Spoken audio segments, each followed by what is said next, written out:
Assalamualaikum warahmatullahi wabarakatuh.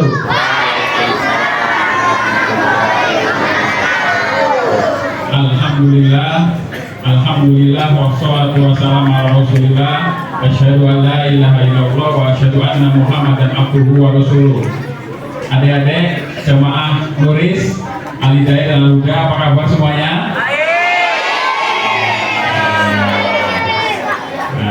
Alhamdulillah ya, semuanya baik, semua sehat ya. Tolong diperhatikan dulu ya. Adik-adik sekalian, setelah ini ada kajian dari siapa? Apa namanya? Ada yang tahu judulnya apa? Judulnya apa? Beriman kepada perkara-perkara yang gaib ya. Adik-adik sekalian, tolong disimak, diperhatikan dan dicatat ya, supaya kita mendapatkan manfaat, mendapatkan hikmah dari pembelajaran ini, dari kajian ini. Dan kepada Kak Hasan, waktu dan tempat kami persilahkan.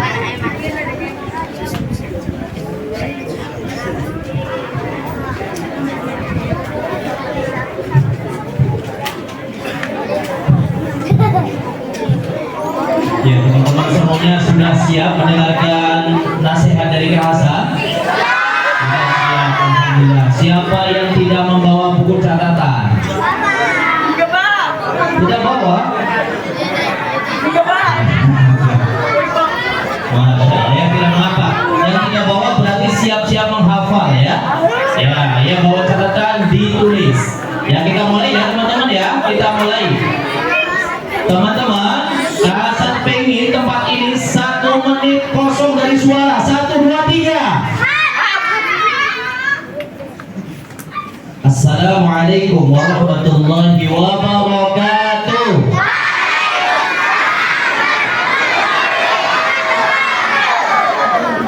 Innalhamdulillah nahmaduhu wa nasta'inuhu wa nastaghfiruh wa na'udzu billahi min syururi anfusina wa min sayyiati a'malina. Man yahdihillah fala mudhillalah wa man yudlil fala hadiyalah. Wa asyhadu an la ilaha illallah wahdahu la syarikalah wa asyhadu anna Muhammadan abduhu wa rasuluhu la nabiyya ba'da. Allahumma salli wa sallim wa barik ala Muhammadin wa ala alihi wa sahbihi ajma'in wa man tabi'ahum bi ihsanin ila yaumiddin. Fa inna ahsanal kalam kalamullah wa khairal huda huda nabiyyina Muhammadin wa syarrul umuri muhdatsatuha wa kullu muhdatsatin bid'ah wa kullu bid'atin dhalalah wa kullu dhalalatin finnar. Segala puji bagi Allah Rabbul Alamin, Rabb Jalla Jalaluh, Rabb yang senantiasa memberikan kita limpahan dan curahan nikmat yang begitu teramat sangat banyak sekali, sehingga saking banyaknya kita tidak akan mampu menghitung nikmat Allah Subhanahu wa Ta'ala. Tapi sepertinya teman-teman sudah belum siap ini mendengarkan nasihat Kak Hasan, masih berbicara sendiri. Yang masih ingin berbicara sendiri atau masih ingin bermain, boleh coba angkat tangannya. Yang masih ingin bercanda, ya janji ya, dengarkan teman-teman. Di antara adab menuntut ilmu adalah mendengarkan ketika sedang berbicara Pak gurunya, ya teman-teman, agar ilmunya bermanfaat. Janji ya, tidak ngobrol sendiri ya. Janji. Baik, lanjutkan ya. Salawat dan salam mudah-mudahan terlimpah kepada suri teladan kita siapa? Nabi Muhammad. Iya, jangan ragu-ragu ketika Kak Hasan mengucapkan Nabi Muhammad, langsung sallallahu alaihi wasallam. Karena kata Rasulullah, ada orang yang paling pelit. Paling pelit siapa yang tahu? Siapa orang paling pelit? Iya, Masya Allah. Ya, Pak Adha ini luar biasa.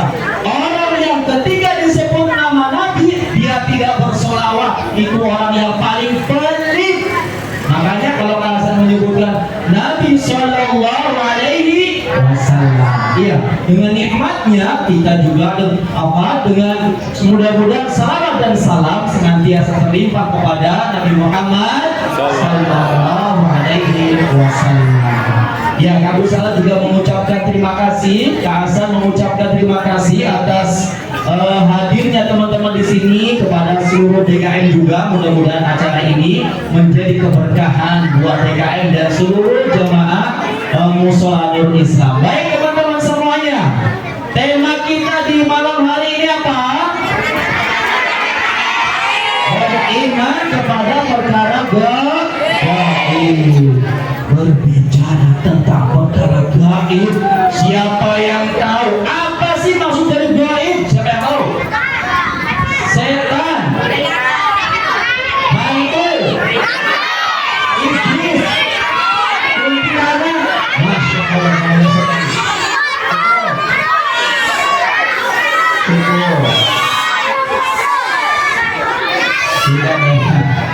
coba teman-teman, sudah kita dilanjutkan, ya. Coba dicatat. Gaib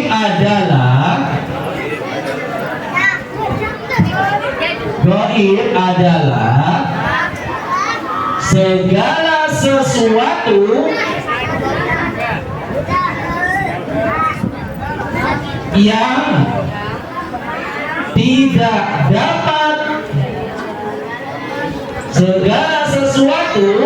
yang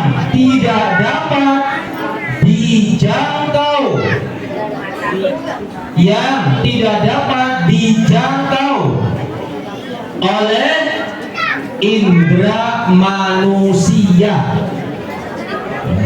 Segala sesuatu yang tidak dapat dijangkau oleh indera manusia. Sudah ya, catat nih, insyaallah. Mudah-mudahan nanti kuisnya muncul nih.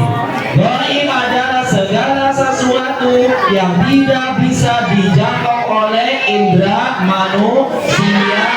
Manusia punya berapa indera teman-teman? 5. 1. Mata, indera apa? Penglihatan. 2. Apa? Pendengaran. Itu lagi. Indra penciuman. Apa lagi? Bisa tidak rasa. Apa lagi satunya? Kulit. Tidak peraba. Ya, cukup. Gaib adalah segala sesuatu yang tidak bisa dijangkau oleh indera kita. Teman-teman, itu makna gaib. Nah, sekarang teman-teman, kenapa kita harus beriman kepada perkara yang gaib? Coba dicatat. Kenapa kita harus beriman kepada perkara yang gaib? 1. Kenapa kita harus beriman kepada perkara yang gaib? 1.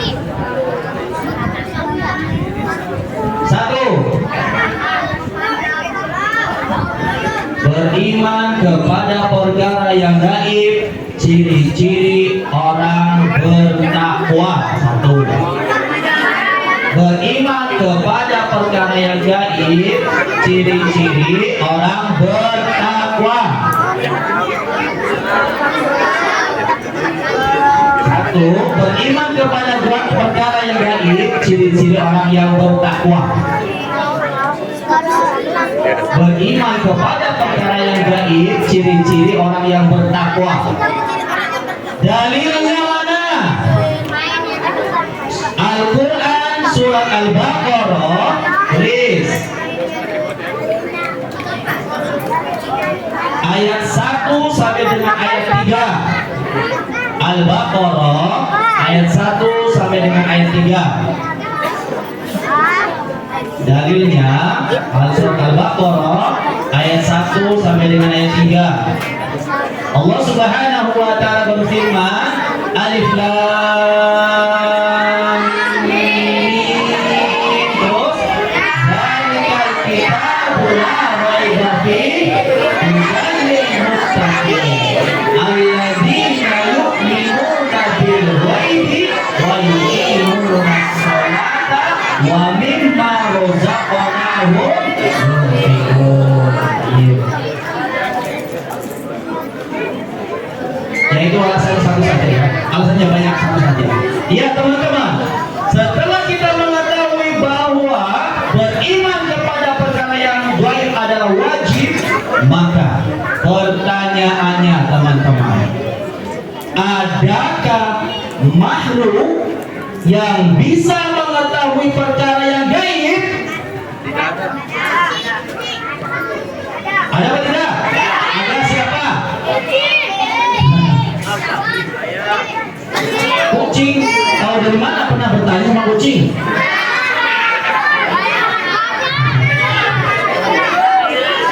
Jawabannya adalah tidak ada, teman-teman. Tidak ada yang mengetahui perkara yang gaib kecuali Allah. Tulis, tidak ada yang mengetahui perkara yang gaib kecuali Allah. Tidak ada yang mengetahui perkara yang gaib kecuali Allah. Tidak ada yang mengetahui perkara yang gaib kecuali Allah. Tidak ada yang mengetahui perkara yang gaib kecuali Allah. Dalilnya, ayo, dalil penting nih. Harus berbicara dalil, teman-teman. Agama kita itu tidak boleh bicara tapi tidak ada dalilnya. Bahaya ini, ya bahaya. Dalilnya yang pertama, Al-Quran surat Al-An'am ayat 59. Al-An'am ayat 59.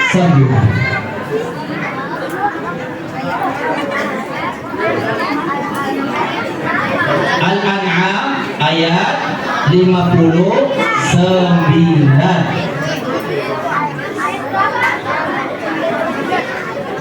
Sudah, Al-An'am 59. Allah Subhanahu wa taala berfirman, wa 'indahu mafatihul ghaib la yudhiru 'ala ghaibihi apa? Wa 'indahu mafatihul ghaib la ya'lamuha illa huwa. Allah Subhanahu wa taala. Al-An'am ayat 59. Sudah catat? Sudah, kata Allah Subhanahu wa taala, dan di sisi Allah kunci perbendaharaan perkara yang gaib dan tidak ada yang mengetahui kecuali Allah. Itu yang pertama. Yang kedua, Al-Quran surat An-Naml ayat 65. An-Naml ayat 65. Ayat 65. An-Naml ayat 65. An-Naml ayat 65.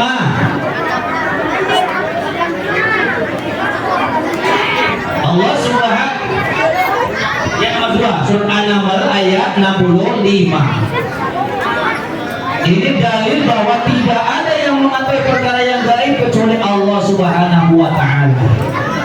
Allah Subhanahu wa taala berfirman, "Qul la ya'lamu man fis samawati wal ardil ghaiba illallah."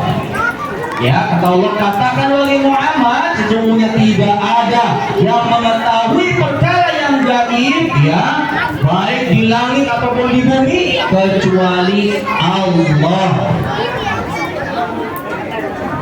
Yang ketiga, dalil bahwa tidak ada yang mengetahui perkara yang gaib kecuali Allah. Yang ketiga, Al-Quran surat Al-Jin ayat 26 sampai 27.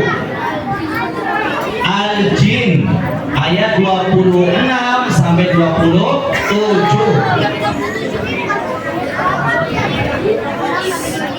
Surat Al-Jin ayat 26 sampai 27.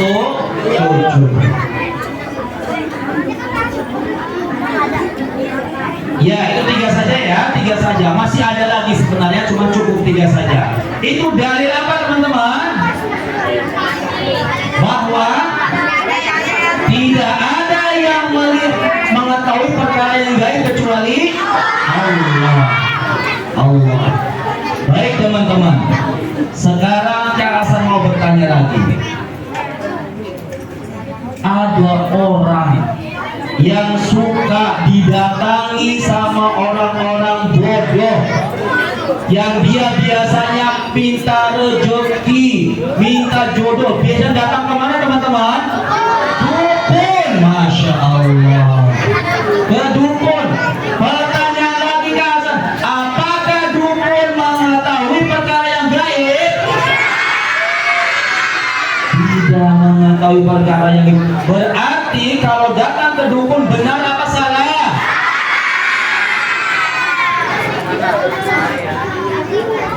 Ya, orang yang sering dianggap mengetahui perkara yang gaib adalah dukun. Baik dukunnya pakai sorban hitam ataupun pakai sorban putih. Kalau dia mengaku mengetahui perkara yang gaib, maka dia adalah pembohong. Apa? Pembohong. Dan orang yang datang kepada orang-orang tersebut dinamakan orang bodoh. Karena sudah tahu tidak ada yang mengetahui perkara yang gaib kecuali Allah. Malah dia datang pengen lagi mau ujian, datang kepada Pak Dukun. Pak Dukun, saya besok mau ujian. Pak Dukunnya saja tidak sekolah. Iya. Ada lagi teman-teman, pengen rezekinya lancar, datang ke Pak Dukun. Pak Dukunnya saja dapat rezeki dari orang-orang datang. Bagaimana dia datang ke dukun? Ya berarti tidak bohong, tidak boleh. Hati-hati. Rasulullah SAW melarang keras mendatangi dukun. Dalilnya, coba dicatat. Dalil larangan mendatangi dukun.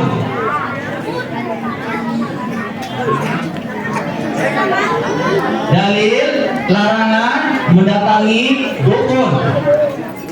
Satu, dalil larangan mendatangi dukun. Satu, hadis Nabi riwayat Imam Muslim. Hadis Nabi riwayat Imam Muslim. Rasulullah SAW, perhatikan teman-teman, ya, bagi yang pernah mendatangi dukun atau pernah melihat orang datang dukun, hati-hati. Kata Rasulullah SAW, ya, yang pertama, hadis riwayat Imam Ahmad. Coba, riwayat Imam Ahmad. Hadis riwayat Imam Ahmad. Hadis riwayat Imam Ahmad. Kata Rasulullah SAW, man atakahinan aw arrafan wa sadaqahu bima yaqul faqad kafara bima unzila ala Muhammadin sallallahu alaihi wasallam. Dicatat artinya, barang siapa, barang siapa yang mendatangi dukun, barang siapa yang mendatangi dukun atau tukang ramal, barang siapa yang mendatangi dukun atau tukang ramal,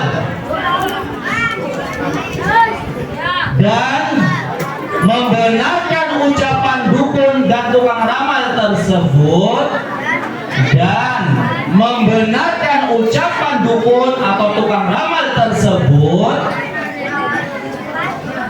maka dan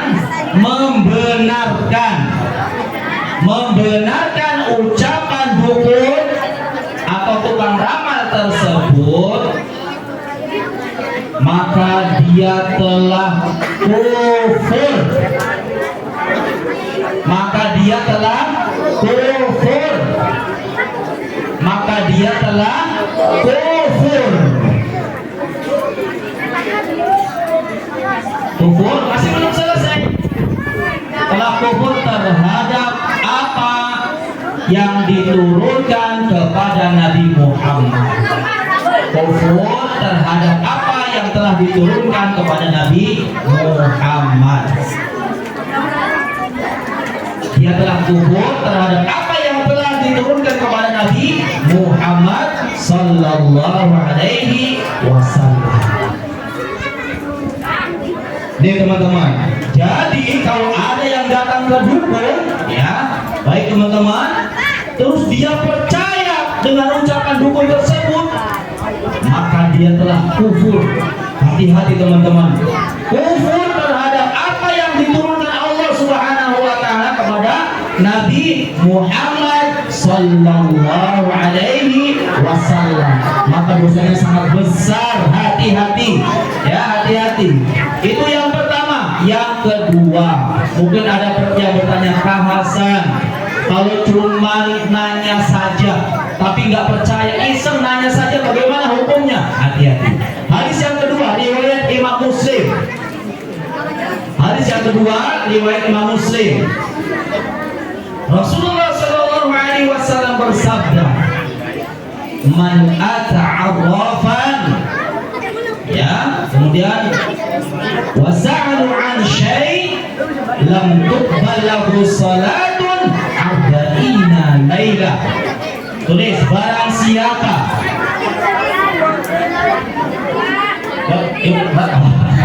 hadis riwayat Imam Muslim yang kedua, ya, barang siapa yang mendatangi tukang ramal, barang siapa yang mendatangi tukang ramal dan mendatangi tukang ramal dan bertanya tentang sesuatu,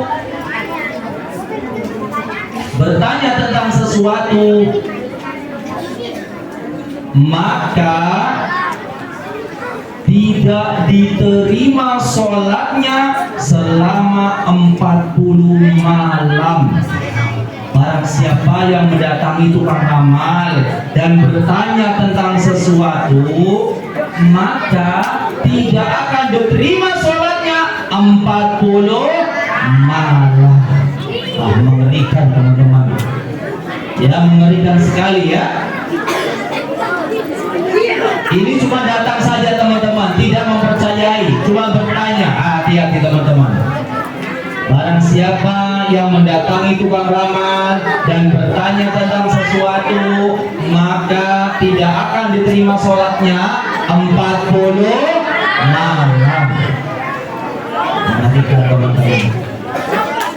Dan yang paling mengerikan lagi sekarang, dukunnya dukun digital teman-teman. Nah, ini yang sudah mulai para remaja nih, yang sudah mulai pegang HP nih, ya. Kak Hasan pernah mendengar istilah kodam?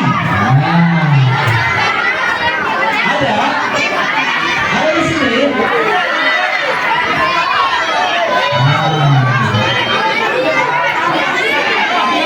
Ya sudah, cukup, diam. Oke, teman-teman, Kak Hasan tidak pengen tahu siapa orangnya, tapi teman-teman hati-hati. Ini bisa diancam dengan sholatnya tidak diterima selama 40 malam. Hati-hati. Apalagi kalau dia percaya, maka apa? Kalau percaya tadi kufur. Nah, hati-hati teman-teman nih. Ya, hati-hati. Dalilnya mana? Ada 2 dalil tadi teman-teman. Makanya hati-hati yang sudah remaja ataupun ya abah dan oma, ya ayah dan bunda, hati-hati ya, hati-hati jangan sampai kita melakukan dosa yang sangat besar, ya, yakni meyakini bahwa ada manusia yang bisa mengetahui perkara yang gaib. Ya, baik teman-teman. Sekarang teman-teman, ya teman-teman cukup ngobrolnya. Perhatikan kembali. Kak Hasan mau tes. Kak Hasan mau tes. Teman-teman, apa dalil Al-Quran bahwa Allah Subhanahu wa Ta'ala, bahwa tidak ada yang mengetahui perkara yang gaib kecuali Allah? 1. Al-Quran sudah. Al-An'am ayat. Yang kedua,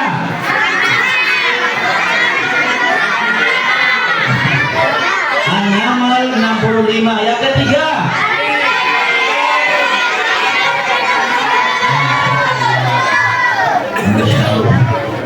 ya, kemudian dalil tidak boleh mendatangi dukun, hadis riwayat siapa?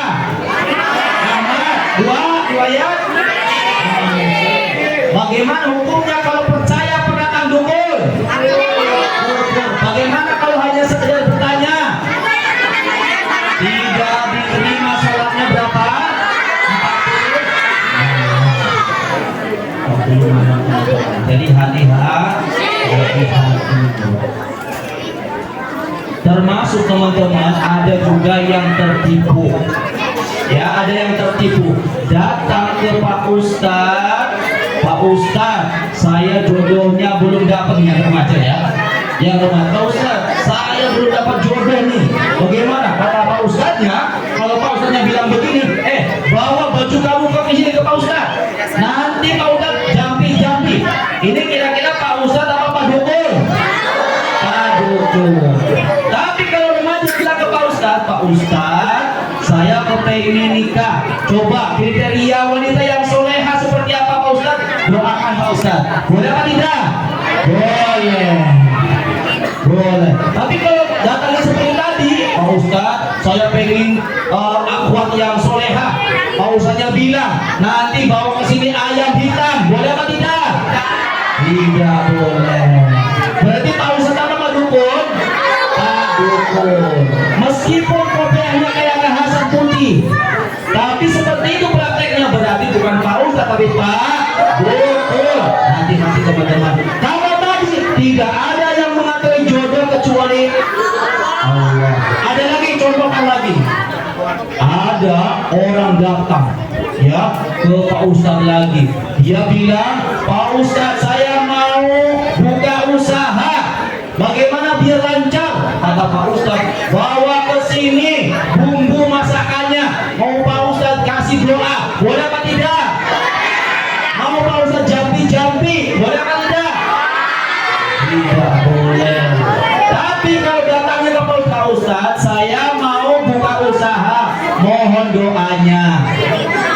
Kira-kira amalan apa Pak Ustadz yang bisa melancarkan dagangan? Oh, Pak Ustadz bilang, jaga sholatnya, ya, kemudian taat kepada Allah. Ini boleh teman-teman ya. Begitu juga teman-teman yang lain ya. Ini terutama buat yang remaja ya. Kalau ada dia seperti ini tidak ya. Ya baik teman-teman, kembali ke tema. Kalau seperti itu, namanya. Ya, maafkan ya. Ya, baik teman-teman. Tes 1 kali lagi. Coba, apa makna gaib? Gaib apa maknanya? Apa gaib adalah? Coba bacakan.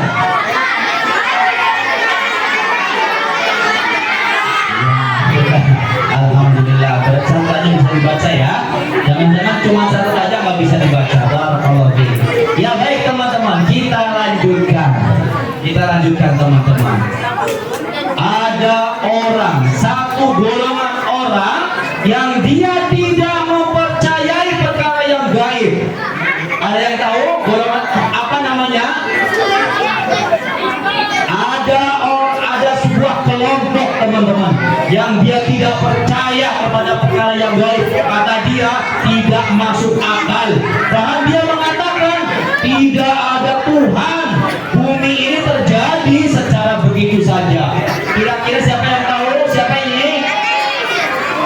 Ateis. Benar teman-teman, Masya Allah. Ada kelompok namanya ateis. Dia tidak memiliki agama teman-teman, bahkan dia menolak perkara yang gaib yang paling besar, jadi menolak kehadiran Allah Subhanahu wa Ta'ala. Suatu ketika ada kisah nih teman-teman, dengarkan teman-teman kisahnya ya, nanti diceritakan kisahnya di kuis nih teman-teman. Ada kisahnya adalah pada Imam Abu Hanifah. Imam siapa? Abu Hanifah. Imam Abu Hanifah dicatat. Imam Abu Hanifah dicatat. Suatu ketika didatangi orang ateis Imam Abu Hanifah.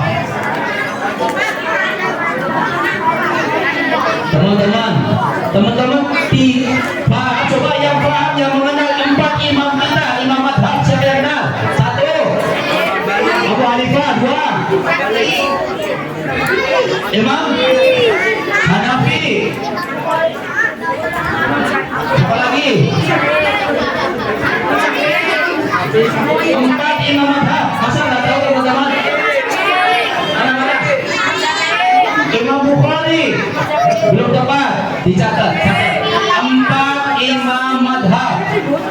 Nama 4 imam madhab. 1 Imam Abu Hanifah. 1. 2 Imam Malik. Imam Malik. 3 Imam Syafi'i. 4 Imam Hambali atau Ahmad bin Hambal. Dicatat teman-teman, 4 imam ya. Semuanya imam kita semuanya. Ya. Ada Imam Abu Hanifah, Imam Malik, Imam Syafi'i, Imam Hambali atau Ahmad bin Hambal, Imam Ahmad bin Hambal. Imam Abu Hanifah didatangi orang-orang ateis. Kata orang ateis, "Hai Imam, apa benar Allah mampu menciptakan segala sesuatu?" Ya, kata dia tidak mungkin, kata orang ateis. Kemudian Imam Abu Hanifah bercerita, "Wahai orang ateis, ada sebuah cerita yang sampai kepada telinga saya. Ada perahu yang besar, kemudian perahunya berisi barang dagangan yang lengkap. Perahu tersebut berjalan sendiri mengarungi samudra di ombaknya yang besar, dan perahu tersebut bisa selamat, padahal tidak ada yang mengendalikan perahu tersebut. Tidak ada satu makhluk pun di dalam perahu tersebut." Apakah orang ateis? Gak mungkin Imam Abu Hanifah. Masa ada perahu besar bisa berjalan sendiri tanpa ada yang menakodai?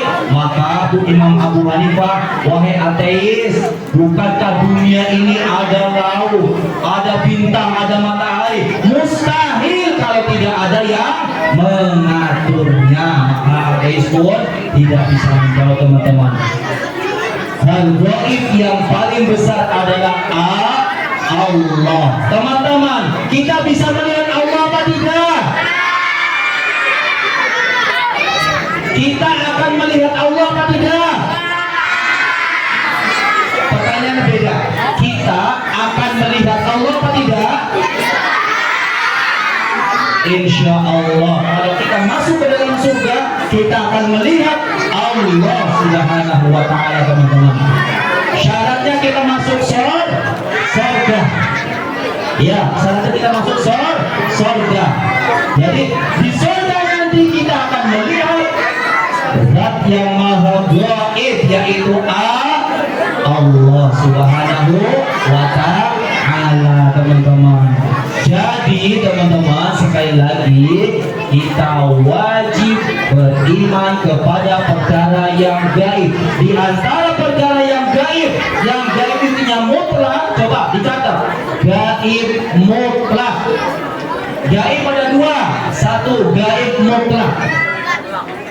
Satu gaib mutlak adalah gaib mutlak.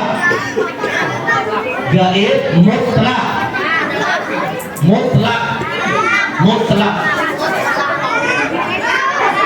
Ya, adalah perkara yang hanya Allah saja yang bisa mengetahui. Adalah perkara yang hanya Allah saja yang bisa mengetahui. Ini gaib mutlak. Gaib mutlak adalah perkara yang hanya Allah saja yang bisa mengetahui.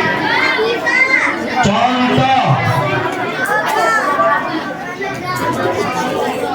gaib mutlak adalah gaib yang hanya Allah yang bisa mengetahui. Contoh, terjadinya hari kiamat. Satu, dua. Catat. Terjadinya hari kiamat itu contohnya. Dua, hidup dan mati seseorang.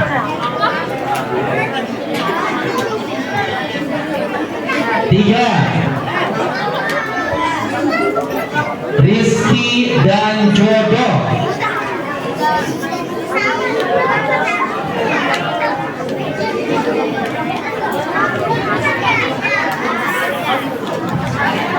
Berdua apa tadi berdua teman-teman?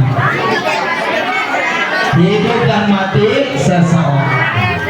Yang ketiga, rizki dan jodoh.